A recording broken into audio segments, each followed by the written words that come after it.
maybe we see something similar in the secondary now with somebody like Steve Wilks, who has that, just wealth of experience.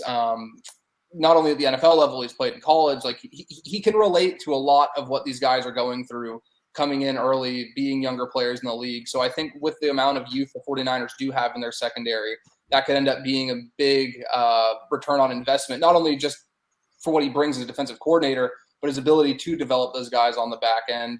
And, just as for the way, he's maybe going to call things, I spoke to Brian Burns at the Pro Bowl about that, and I thought he had a great quote about that when I was talking to him, where he basically said, before Coach Wilks took over, because he was the passing game coordinator before Matt Rule got fired, then he took over as interim head coach.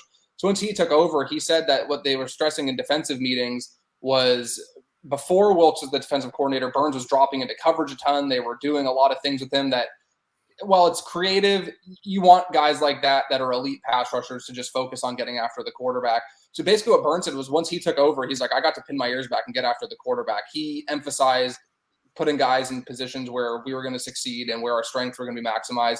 And he allowed me to pin my ears back and get after the quarterback. When you think about, Nick Bosa, and then you have Eric Armstead and Javon Hargrave, all this talent they have up front, I think that Wilks is going to allow these guys to get after it and then, utilize his expertise on the back end to maybe tweak some things back there. And, maybe we get some different coverage looks. Maybe they are disguising things a little bit differently. I definitely think there'll be that kind of adjustment, if that makes sense. But I don't think he's going to completely overhaul everything because, again, part of succeeding as a coach in this league is adapting to circumstances and playing to players' strengths. And when these guys have been a top 5 defense for the last 4 years in the system, I think you'd be foolish to come in and think that, not necessarily that you can come in and do it better, but to completely overhaul it and take these guys out of the positions where they were so successful. If anything, you come in with that foundation and then you add your own layers to it. And that's what I expect Steve Wilks to do.